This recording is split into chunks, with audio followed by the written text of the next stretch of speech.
Boa tarde a todos.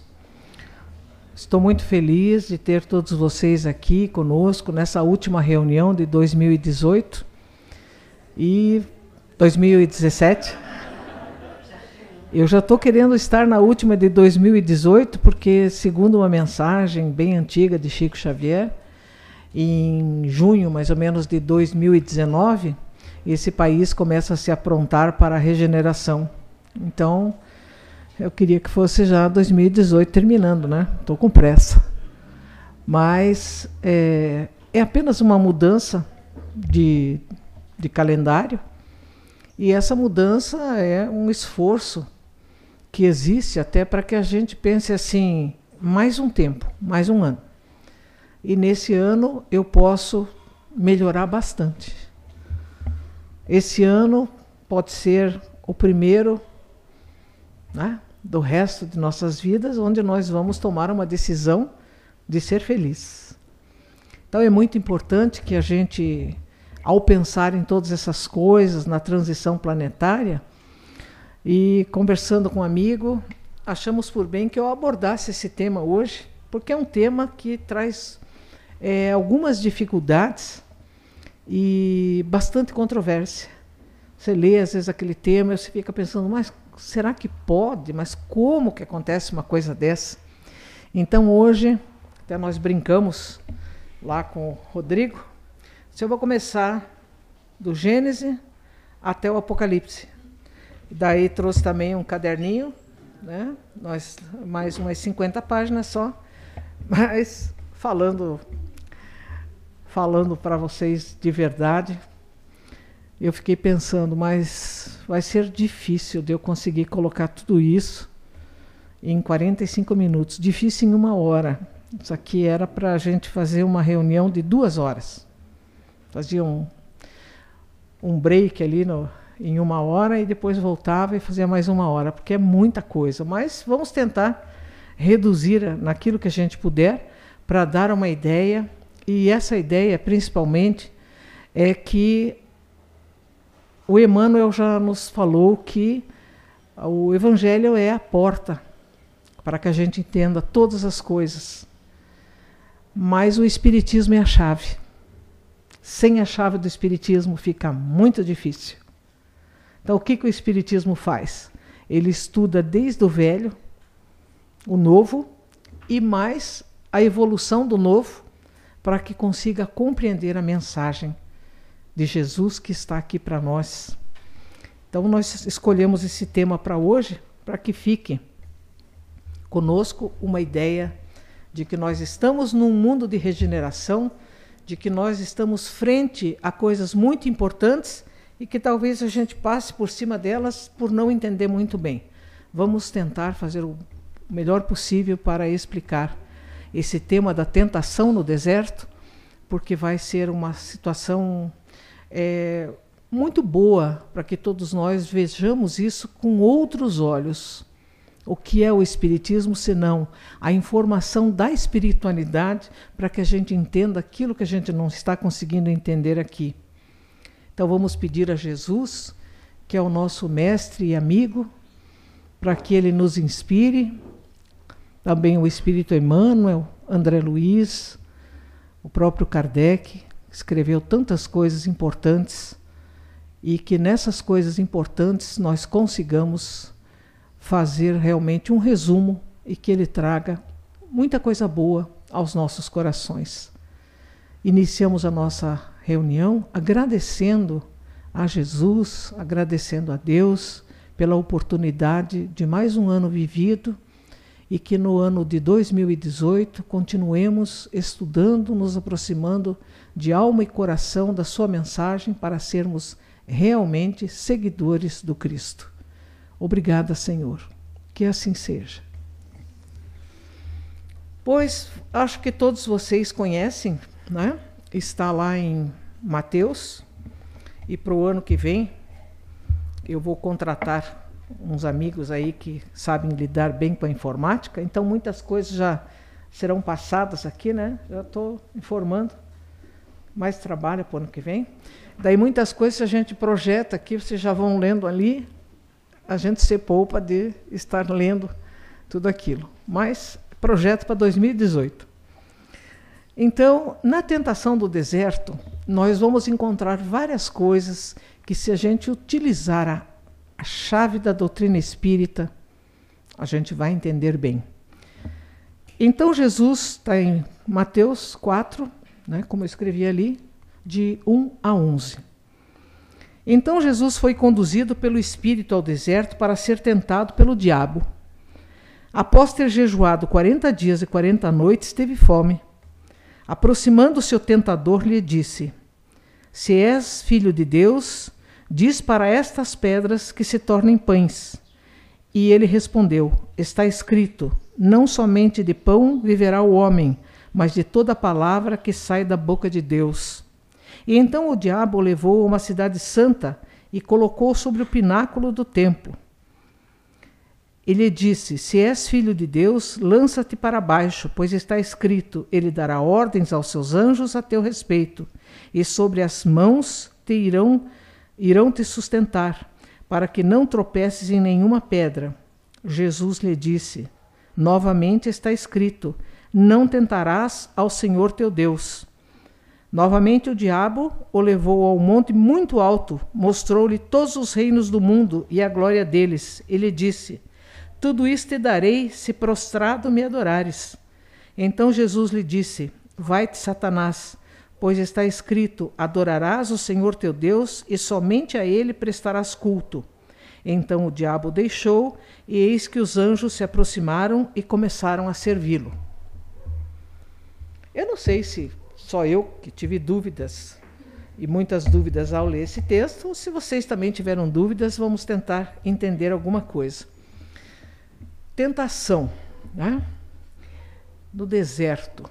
Deserto é um lugar vazio, cheio de possibilidades. Essa é a primeira dica. Tá? Deserto, um lugar vazio, cheio de possibilidades. E a tentação? Vamos começar usando a chave da doutrina espírita, porque muitas vezes nós perguntamos assim: mas pode o diabo tentar Jesus? Mas Jesus não é o Senhor dos Espíritos? Claro que sim. E como que ele poderia ser tentado pelo diabo? Vejam que eu estou usando a tradução do Haroldo Dutra Dias, mas está dessa mesma forma na Bíblia de Jerusalém, que nós usamos em outras Bíblias também. Depois que eles usam primeira vez o diabo, depois eles usam a palavra tentador para falar. E depois eles vão usar Satanás. Então vamos procurar entender um pouquinho de tudo isso. Nós fomos no Livro dos Espíritos para entender a questão da tentação, porque nós também somos tentados todos os dias. Né? Então, na questão do Livro dos Espíritos,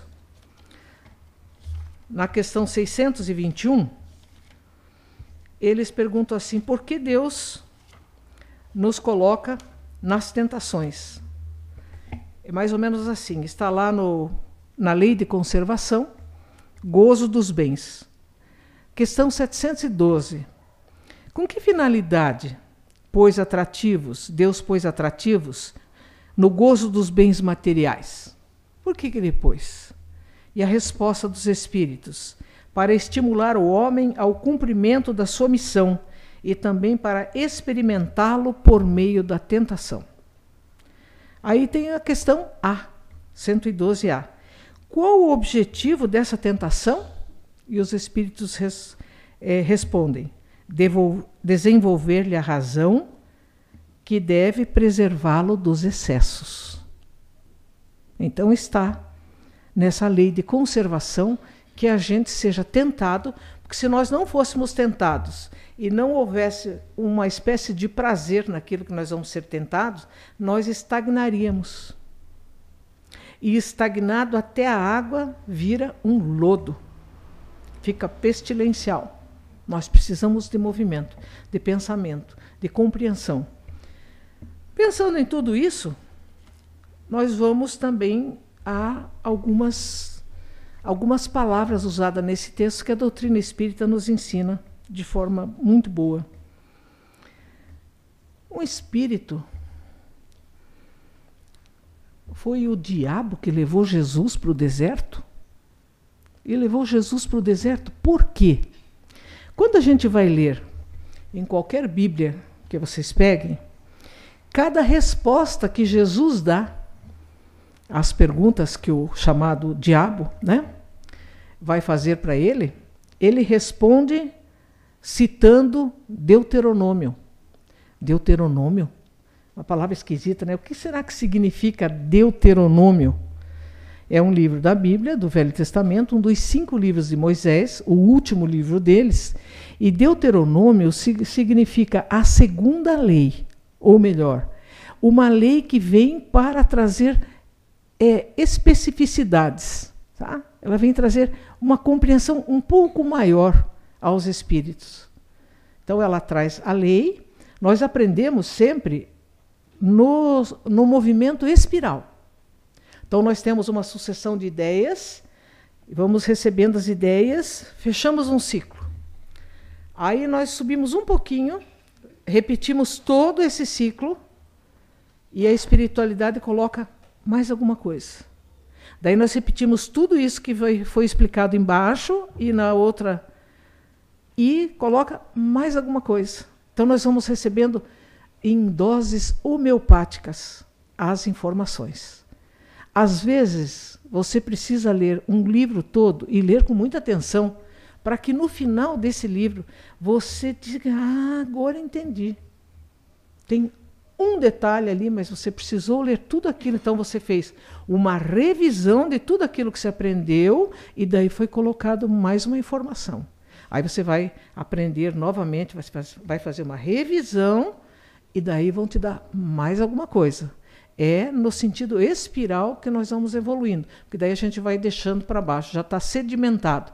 O conhecimento básico que nós recebemos e vamos ficando com os detalhes e vamos formando uma consciência mais apurada, tá? Mais resumida. Cada vez que Jesus responde, ele responde citando o Deuteronômio. Deuteronômio, então, era essa lei. E o Deuteronômio 8:3 vai falar exatamente isso, que Jesus citou, que a gente não vive só de pão, mas a gente também vive do pão espiritual. Nós não precisamos só alimentar o corpo. Então, nessas festas, a gente come, bebe. Nem todos, é claro, né? Mas é o hábito, faz-se muita comida, muita coisa misturada, coisas que não podem ser misturadas no mesmo dia. E as pessoas se sentem atraídas a comer muito. Mas elas esquecem de fazer uma prece. É Natal, é Natal. Mas vem o Papai Noel, paga o Papai Noel, compra presente para as crianças, se endivida até aqui, faz tudo aquilo ali. Mas ninguém para e faz uma prece. Então dá a impressão assim, para as crianças, o Natal é uma festa onde a gente ganha muitas coisas. E a figura essencial, central, é o Papai Noel. Pode fazer tudo isso, mas tem que ter uma hora em que a gente sente e diga, olha, hoje é aniversário de Jesus. Ele é o governador espiritual da Terra. Ele é que controla tudo que nós estamos vivendo aqui, todos nós. Ele nasceu nesse dia, então nós estamos fazendo essa festa porque ele gostava muito da união da família, das pessoas. E ele disse que quando um ou mais se reunissem em seu nome, ele estaria ali. Então nós estamos fazendo essa festa e essa união da família para louvar a Jesus. Mas às vezes isso aí não é falado. Não, tem gente que não gosta de sair, né? Mas é engraçado. Tem gente que não gosta também de ver os outros bebendo muito, mas as pessoas bebem e você não fala nada para não magoar a visita. Interessante. Então nós precisamos pensar nisso. Mas vejam que interessante. Deserto, então, nós já falamos, é um lugar vazio, mas é cheio de possibilidades. E o diabo levaria Jesus para o deserto? O diabo? Quem é o diabo? Na verdade, esse espírito que leva Jesus ao deserto para testá-lo, para ver se ele realmente vai cumprir as leis que na época de Moisés não foi cumprida pelo povo judeu. Eles não cumpriram com os mandamentos, continuaram fazendo as mesmas coisas. Até hoje, muitos de nós, não só judeus, mas muitos de nós cristãos, ou seja lá que religião nós temos, ainda fazemos rituais sectaristas. Ali quem entra lá são os escolhidos. Não. Jesus nunca disse, ó, quero saber você, se você é gentil, você... Nem existia cristianismo na época dele. Depois, outro detalhe que nós precisamos aprender. Se a gente pegar o Velho Testamento e jogar fora, vamos perguntar o seguinte, qual era o evangelho que Jesus lia? O Novo não existia. O Novo foi escrito anos e anos depois da morte dele. O evangelho que ele lia era o Velho Testamento. Ah, mas o Velho Testamento é olho por olho, dente por dente. Quem foi que disse? Não. A lei de Deus diz, amarás ao Senhor teu Deus de todo o teu coração, de todo o teu entendimento, e ao próximo como a ti mesmo. Honrarás teu pai e tua mãe, para que tenhas uma boa e longa vida sobre a terra. Guardarás o dia de sábado e não trabalhará. Não é só o homem que não trabalha, nem a mulher, nem o animal, nem a empregada, ninguém deve trabalhar. Se for para descansar um dia, para pensar em Deus. Mas a gente faz o quê?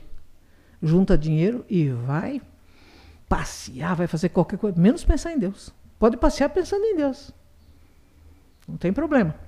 Mas então, esse espírito que leva Jesus, e Jesus responde tudo através do Velho Testamento, citando principalmente o Deuteronômio, que é onde estão as leis.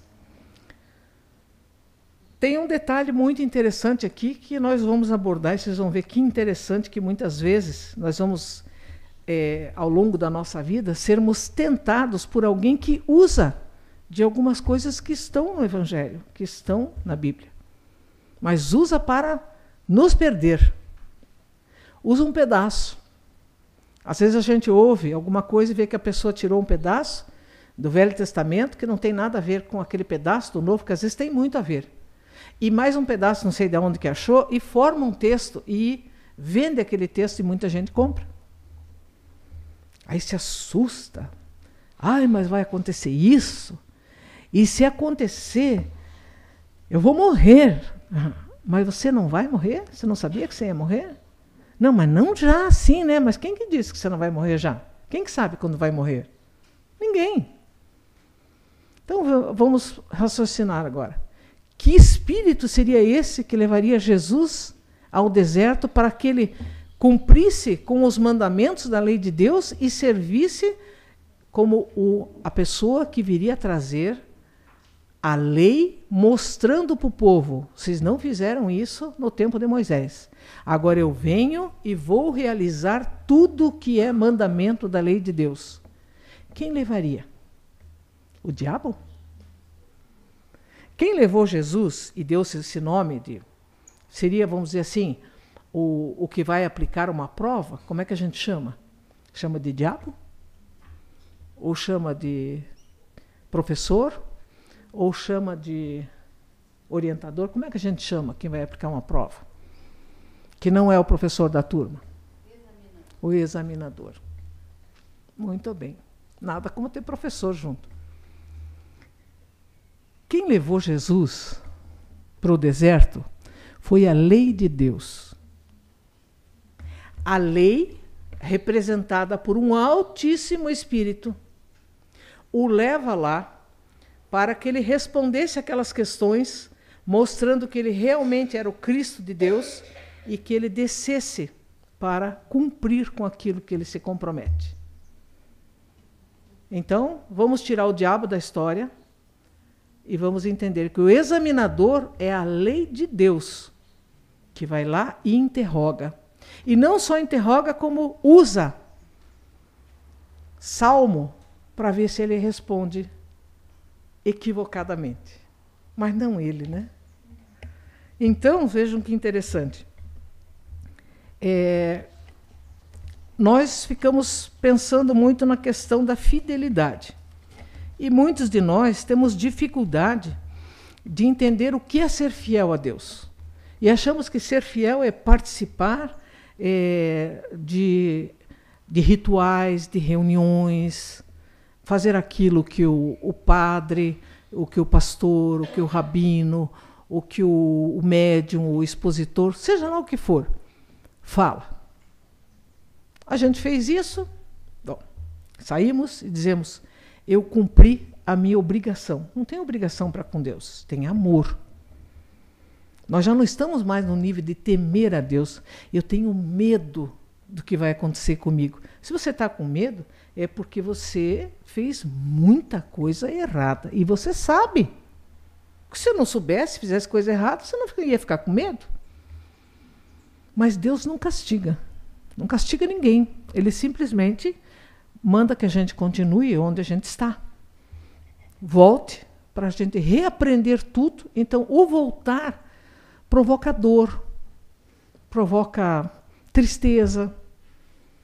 Vamos ver aqui o que é ser fiel. Então, tem uma mensagem muito bonita do Espírito Emmanuel, no livro Caminho, Verdade e Vida. A mensagem é a mensagem 23. Está escrito assim, viver pela fé.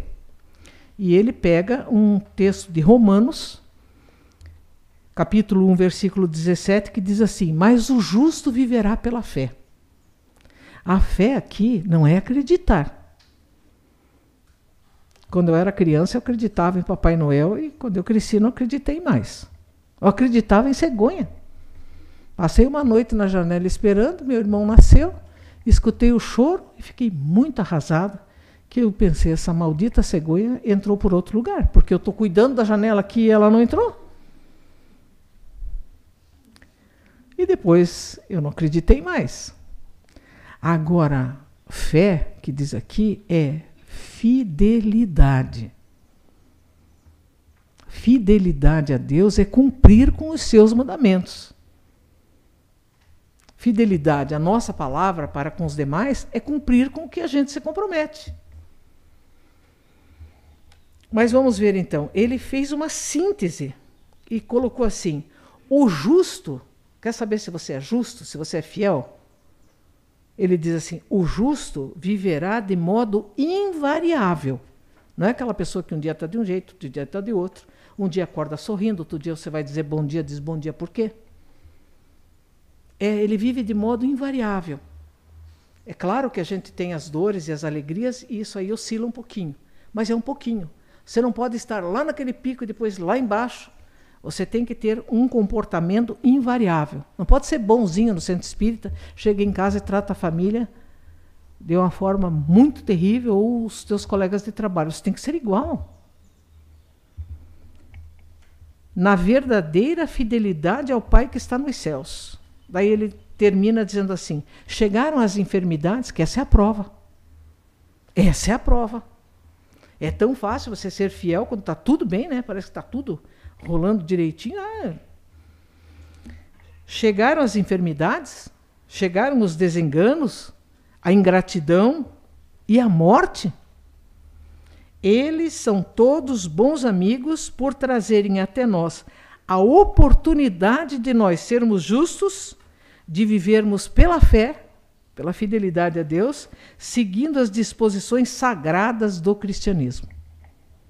É nessa hora que a gente diz, eu acredito não só quando vai tudo bem, quando não vai bem também. E eu sou grata não só quando eu estou com tudo certo. Eu sou grata mesmo na hora em que eu tenho que dar o testemunho. Então nós vamos agora abordar cada tentação e vamos ver o que psicologicamente essas tentações quiseram dizer para nós. Ele trouxe para nós os 3 maiores defeitos que nos afastam de Deus. Primeiro, egoísmo. O egoísta não gosta de trabalhar. Ele muitas vezes ele tem um emprego, mas ele engana. Ele não trabalha. Todos nós sabemos. Desde trabalhos da escola. 5 pessoas vão fazer um trabalho. Às vezes 4 trabalham e trabalham bem e 1 assina e ganha nota. Trabalho em equipe é por aí. Sempre tem um que... você faz uma equipe num determinado lugar. Alguém sai do seu lugar para atender o outro. Começa a fazer serviço. E aquele que devia estar lá não está. Mas faz número. Aparece de vez em quando para dizer que está. Então, a primeira das falhas maiores é o egoísta. A segunda, tanto que a maior virtude que nós podemos ter é a caridade. A caridade é o contrário do egoísmo. E a segunda, a vaidade. Eu achar uma cor que todo mundo tem que me servir, que eu sou uma pessoa espetacular e que eu quero estar no topo, nem que eu tenha que pisar em todo mundo. E a terceira que ele trabalha, um defeito terrível que a maioria de nós não reconhece que tem, o orgulho. O orgulho é o top máximo daquilo que eu acho que eu sou. E fico querendo que todo mundo saiba. É o orgulho. E às vezes a gente pensa assim, mas aquelas senhoras se reuniram para fazer um chá, um café, e elas conseguem dinheiro para comprar coisa para as crianças, o pessoal que está no hospital e tal. Mas são umas senhoras ricas. Quem fala assim normalmente é um pobre extremamente orgulhoso. Porque elas não precisam fazer e fazem. E o pobre que deveria fazer não faz. Às vezes a gente pensa em encontrar a vaidade e o orgulho só em quem está muito bem de vida. E não. Ele é um esparramador de bênçãos e de bens. E às vezes aquele que não tem, recebe, você dá a mais para ele e ele diz assim, você diz, olha, se não servir para você, você passa para outra pessoa. Ele diz, não, eu ganhei, é meu. Então vamos ver as 3 tentações, uma por uma. Vamos para a primeira tentação. Falando ainda do diabo, né? Nós devemos entender em muitos textos que o diabo é tudo aquilo que se opõe às leis de Deus. E normalmente é aquilo que a gente chama de mamon. É o materialismo. É a pessoa que faz qualquer coisa contanto que ela ganhe algo. Ela nunca considera que ter um amor, ter uma amizade, ter uma companhia, aquilo ali é bom. Não, aquilo para ela não quer dizer nada. Ela acha que ela tendo muito dinheiro, ela compra as pessoas. E é aí o primeiro engano. Outra coisa, Jesus mostrou para todos nós que com tudo aquilo que ele não precisava sofrer aquelas dores. Ele veio para dar o exemplo dizendo assim, quando vocês forem tentados desta maneira, ajam como eu agi. Vamos ver como é que ele vai falar. Muitas vezes nós dizemos assim, mas e a questão do batismo? Está aqui também nesse texto, porque foi um pouquinho depois de que João Batista faz o batismo de Jesus, e é interessante ler o que está escrito ali, porque João Batista vai dizer, Senhor, o Senhor vem a mim, mas deveria ser eu a lavar os seus pés, a jogar água. Eles estão se baseando no quê? Jesus diz para ele, mas faça o que você tem que fazer para que se cumpram com a lei. Então, se a gente for olhar isso aqui e ver lá que em 2 Reis, capítulo 5, versículos de 1 a 14, vai falar que aqueles espíritos que se arrependem, eles, como forma de mostrar que eles estão arrependidos, eles se tomavam um banho lá, que eles se afundavam lá 7 vezes lá no Rio Jordão, e eles eram considerados pela sociedade que eles tinham se purificado das suas falhas. Então isso estava na lei antiga e Jesus disse para João Batista, faça isso comigo para que se cumpram as leis. Na lei diz que tem que ser assim, então faça. Mas a partir de Jesus ele não batizou mais ninguém. Não era mais preciso de fazer rituais exteriores, nem matar animais. Ele veio para trazer a parte espiritual da lei de Deus. Então, ele diz assim, é preciso cumprir na terra a vontade de Deus. E quando falam que ele esteve no deserto durante 40 dias e 40 noites, nós devemos lembrar que isso é uma equação de tempo. Deus tirou o povo de Israel do seu exílio, quando eles estavam no Egito, e eles ficaram por 40 anos no deserto. O que era o deserto? Era um lugar com bastante dificuldade, com muitas possibilidades, mas eles ficaram girando em círculo, porque eles começaram a brigar entre eles. E na briga entre eles, eles começaram a duvidar de Deus. E Deus, quando eles tiveram sede, pediu que Moisés batesse na rocha, jorrou água. Quando eles tiveram fome, ele pediu que caísse o maná e eles se alimentaram. Tudo que eles precisavam, Deus dava, mas eles não cumpriram com as leis. Eles começaram a dizer que estava até melhor ficar no Egito, como escravo. Então, Jesus vem para dar outros 40 anos, mas nós também temos que lembrar o seguinte, essas datas que aparecem, elas são simbólicas. Porque tem a carta de Pedro, em que ele diz, para o Senhor, um ano é como 1000 anos, e 1000 anos podem ser um ano. Então essa data 40, que depois até foi adotado como quarentena, a pessoa vem lá do espaço, eles deixavam lá o astronauta e ele ficava de quarentena. Eles achavam que naqueles 40 dias o que tinha que aparecer iria aparecer. Ele ficava de quarentena para ver se ele não trazia alguma coisa do espaço, algum problema.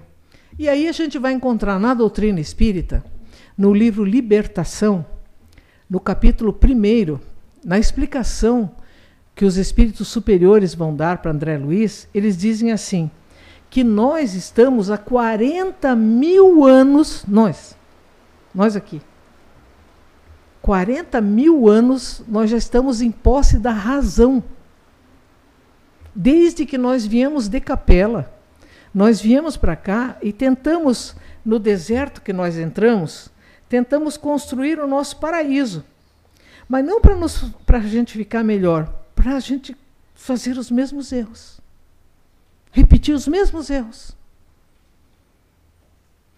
Então, ele diz assim, nesses 40.000 anos do homem sapiens, eram os capelinos que queriam fazer da Terra o seu paraíso.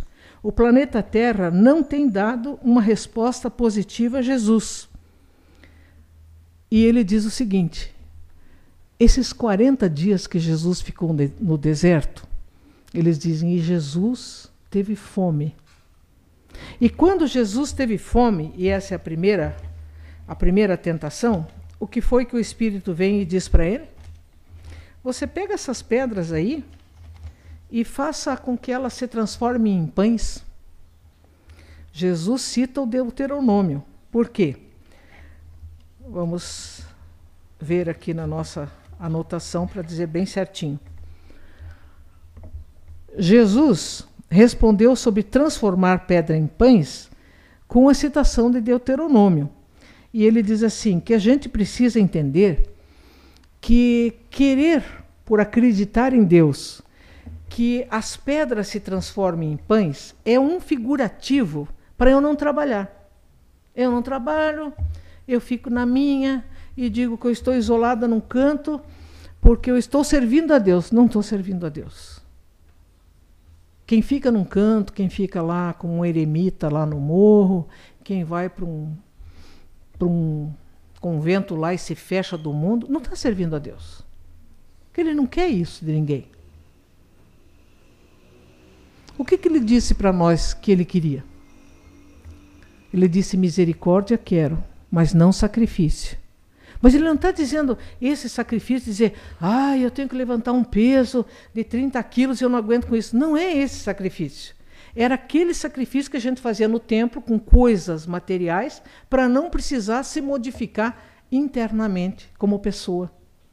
Eu cometi um erro, não posso comprar grandes coisas, mas compro aí uma pombinha aí, mato a pombinha e eu estou. Só que o tempo passou e às vezes a gente vai na igreja, às vezes a gente vem no centro. Eu vou tomar um passe, eu vou tomar uma água fluidificada. eu vou receber uma bênção e saio limpo do que eu fiz. Não sai. Não sai. Nós precisamos parar de querer fazer chantagem com Deus. Essa primeira coisa que ele trabalha, nessa primeira tentação, dizendo que a gente tem que viver também de tudo que sai da boca de Deus, são os mandamentos dele. Nós temos que cumprir com eles. Não podemos ficar sem trabalhar e dizer, ó, como eu estou pensando só em Deus, eu quero que essas pedras se transformem em pão, essa cadeira que se transforme num carro, de preferência que seja automático. Não! A lei para nós que estamos aqui exilados é trabalhar. E tudo que é trabalho é abençoado. E aquele que trabalha nas condições mais difíceis, como a gente vê às vezes, uma pessoa que corre, poderia ser um maratonista atrás de um caminhão de lixo, e de repente ele pega um lixo e corta todo o braço, porque alguém, ao colocar o lixo, tinha cacos de vidro e não soube colocar direito no lixo e acabou ferindo esse que, na verdade, é o que faz o asseio da cidade. Porque lixeiros somos nós, que só criamos lixo. Como a gente produz lixo? Então, nessa primeira tentação, ele diz assim,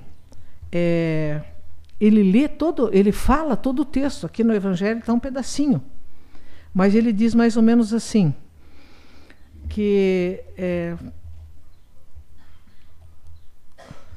eu quero ler só um pedacinho, porque é longo, né? Que ele diz assim, lembra-te, porém, de todo o caminho de Yahvé teu Deus, que te fez percorrer durante 40 anos no deserto, a fim de humilhar-te, tentar-te, conhecer o que tinhas no coração. Irias observar seus mandamentos ou não? Isso é quando a gente estava no deserto. Ele te humilhou, fez com que sentisses fome e te alimentou com o maná, que nem teus pais e nem tu conheciam, para te mostrar que o homem não vive apenas de pão, mas que o homem vive de tudo aquilo que procede da boca de Deus, de Yahvé. As vestes que usavam, vejam que interessante que aqui ipsis literis, como está na Bíblia. Mas se você lê isso aqui com conhecimento espírita, você entende diferente. Vamos lá. As vestes que usavam não se envelheceram, nem teu pé inchou durante esses 40 anos. Se você andar 40 anos, as tuas vestes não vão envelhecer? Claro que vão. Você toma chuva, sol, claro, vai apodrecer. E os pés não vão inchar de andar no deserto, pedra, terra, areia. Ele está falando dessa veste aqui, do corpo. Nós fomos tendo o corpo trocado.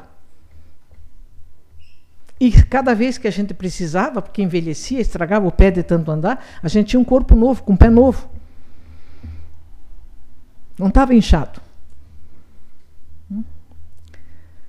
Portanto, reconhece no teu coração que Yahvé, teu Deus, te educava, como um homem educa seu filho, e observa os mandamentos de Yahvé, teu Deus, para que andes nos seus caminhos e não os temas.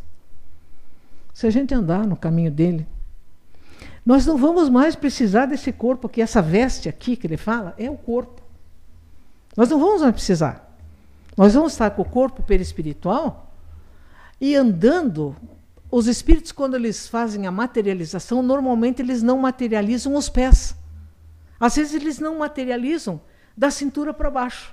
E muitas pessoas se perguntam, por que não materializou tudo, só materializou o busto? Porque ele não vai usar. E materializar dá trabalho. Se você vai fritar um ovo, você põe todas as panelas para esquentar em cima do fogão, ou você bota só uma frigideirinha? Não vou usar as outras panelas, pego só a frigideira. Entende? É o que a gente vai usar. Se eu evoluir, eu não vou mais precisar reencarnar num corpo que envelhece, que traz dores, que traz cansaço, enfermidades, dificuldades. Eu ando para lá e para cá, me desloco com a força do pensamento num corpo imperecível, como é o corpo dos espíritos. Eu não preciso remorrer e renascer.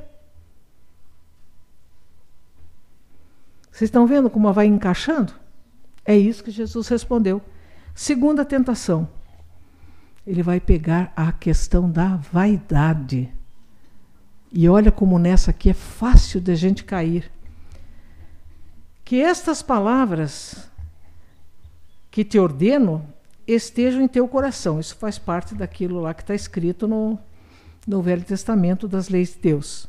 Mas o diabo tentador, quando ele vai fazer a terceira tentação, ele diz assim: se és filho de Deus, lança-te para baixo, pois está escrito, ele dará ordens aos seus anjos e a teu respeito, e sobre as tuas mãos irão te sustentar para que não tropeces em nenhuma pedra. E Jesus responde assim: novamente está escrito, não tentarás o Senhor teu Deus. A gente pode colocar Deus em teste? Nós viemos aqui para servi-lo ou ele está aqui para nos servir? Então tem alguém que chega e pega um monte de bexiga, enche as bexigas e diz: eu vou parar em tal lugar, porque eu sou uma pessoa religiosa, Deus vai me conduzir onde eu quero descer. Mas escuta, você está aí com... Você tem um GPS? Eu tenho, mas está sem bateria. E eu não sei lidar com o GPS, então você vai cair. Não, mas eu sou uma pessoa que faz palestra. Eu falo da lei de Deus, eu estou testando Deus. Eu quero mostrar que Deus está a meu serviço. Eu estou testando Deus. É a minha vaidade que está querendo que eu mostre para os outros que eu sou melhor que eles. Porque Deus vai derrogar as leis naturais para fazer aquilo que eu quero. Então eu tomo, para festejar, né? Porque afinal, ano novo, eu vou fazer um pouco de mistura nas bebidas, me oferece isso, me oferece aquilo, vou tomando, tomo uma champanhe, depois tomo um vinho, tomo um pouco de cerveja, vou tomando, daí tomo um destilado, e daí alguém está de carro novo e diz: quer experimentar? E eu não sei dirigir aquele carro. Eu digo: quero. Daí eu digo: ah, meu Senhor, muito obrigado por esse ano novo e por eu estar experimentando esse carro, e ponho o pé no acelerador. Vai ficar tão feia. Vou ficar muito mais feia do que vocês estão vendo agora. Porque Deus não está aqui para fazer com que a nossa vaidade seja adulada. Por isso que Jesus responde para ele assim, porque ele é o tentador, vamos dizer assim, aquele que está fazendo a prova. Sabe o que ele faz? Ele faz o que nós normalmente caímos nessa aprovação. Se você é filho de Deus, lance-te para baixo. Daí ele diz assim, pois está escrito. Ele vai citar o Salmo 91, item, versículo 11 e 12. E lá está escrito assim, ele dará ordens a seus anjos e sabe? As mãos vão te sustentar. Ele usa um pedacinho daquilo que Jesus sabe para tentar convencer. É como a gente, às vezes, você diz: não, eu não vou fazer isso aí não está correto. Não, mas você veja bem, você está ganhando um dinheiro aí ilícito. Você pega e dá 2% para a casa espírita e depois você distribui aí com a tua família, com o pessoal aí mais uns 3, 4%, e o resto você pode ficar, fazer o que você quiser. Afinal, você está colaborando com as pessoas. Daí ele cita assim, pode fazer, você não é filho de Deus, ele vai te proteger, porque na tua ideia está fazer a caridade. Mas em cima do roubo? Pode? Então vai citar alguma coisa para a gente se enganar. Ah, não, mas... Por isso nós temos que conhecer a obra como um todo. Não é que a gente não queira que leia um romance, outros... Pode ler tudo. Paulo apóstolo já disse, tudo nos é lícito, mas nem tudo nos convém. Mas primeiro leia a base. Para você, quando ler um livro, dizer, isso aqui está errado. Isso aqui que essa pessoa está dizendo, isso aqui não é verdade. Kardec deu toda a base, depois você pode ler tudo. Aí Jesus responde novamente, citando Deuteronômio. Ele diz: não tentarás o Senhor teu Deus. Se você se jogar lá de cima com um monte de bexiga, você vai se arrebentar. E o vento vai levar você conforme as leis aqui da terra. Você pode dizer que você frequenta essa ou aquela igreja, onde você quiser, você vai morrer. Porque você está agindo com irresponsabilidade, achando que Deus está a teu serviço. Isso é vaidade. E aí nós entramos na terceira tentação. Vocês vejam que interessante como é colocado para nós de uma forma fácil de se entender. O examinador leva Jesus ao ponto mais alto. E de lá ele consegue ver todas as cidades da terra. Quando a gente fala reino de Deus, às vezes a gente fica pensando reino, e nós estamos longe do tempo dos reinos, dos reis, né? Estamos longe daquele tempo. Mas reino significa governo. Quando você está sobre o governo, a diretriz de Deus é uma coisa. Quando você está sob a diretriz do mundo é outra coisa. Ele diz: olha, se você se prostrar e me adorar, todos esses reinos serão seus. Por que escolheu o monte mais alto? O monte mais alto que nós temos é o orgulho. Quando a gente sobe, a gente está achando que a gente, sabe? Aí a gente quer achar que a gente pode tudo.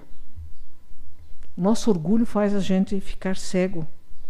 Mas Jesus respondeu assim. Respondeu junto com aquilo que está na lei, que está lá em Deuteronômio. Vai-te, Satanás. Satanás significa adversário, acusador, pois está escrito: adorarás o Senhor teu Deus. Primeiro mandamento. E somente a ele prestarás seu culto. Então o diabo o deixou, e eis que os anjos se aproximaram e começaram a servi-lo. Vamos esquecer a palavra servi-lo de você estar sentado numa poltrona reclinável e uma hora passa um salgadinho, outra hora passa uma bebidinha, outra hora passa um docinho. Tira isso aqui. O servi-lo que está aqui significa auxiliar, apoiar, ajudar. A partir da hora em que você cumpre com aquilo que você tem que cumprir, Deus mandará seus anjos para ajudar você naquilo que você tem que fazer.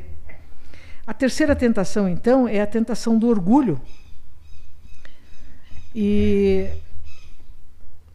só para encerrar, que senão nós iríamos para as 2 horas, tranquilamente, mas quando Jesus está na cruz, muita gente diz assim: meu Deus, Jesus na cruz ficou com medo e começou a dizer: Deus, meu Deus, por que me abandonaste? Viu? Ele se arrependeu, sofreu, ficou com medo e disse que Deus tinha abandonado. Só que depois dessa linha tem um númerozinho ali que diz Salmo 22. Se a gente não for preguiçoso, a gente vai lá no Salmo 22 e lê ali que Davi tinha feito aquele salmo para que no momento mais difícil de provação a gente recitasse aquele salmo.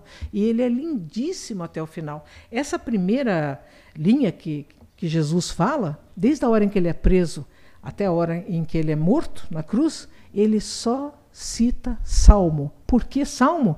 Porque eles cantavam todos os sábados os salmos. E todo o povo conhecia os salmos. Então ele canta aquele salmo e ele entrega-se a Deus. E o final do salmo é lindíssimo. Esse Deus, meu Deus, porque me abandonas ali, é uma coisa assim que ele continua dizendo assim: as palavras do meu rugir estão longe de me salvar. Meu Deus, eu grito de dia e não me respondes, de noite e nunca descanso. E ele vai falando do desespero dele e depois ele vai falando de todas as promessas de Deus para ele até encerrar o salmo. Só mais um detalhezinho para ficar na cabeça de vocês para uma próxima oportunidade. O salmo não era dito, o salmo era cantado. é de arrepiar, né? Por isso, quando ele está na cruz, ele começa a cantar o salmo. Aí a gente fica pensando, será que ele achou que Deus o abandonou? Leiam o Salmo 22 até o final, porque ele cantou esse salmo até o final. E aí, o que as pessoas sentiram lá fez com que parecesse que houve um turbilhão na terra toda. Raios e outras coisas, porque aconteceu um turbilhão dentro de todos aqueles corações que estavam lá. E aquilo marcou o início de uma nova era. Hoje nós somos pessoas em que ele espera de nós, porque a fome dele só vai ser sanada na regeneração.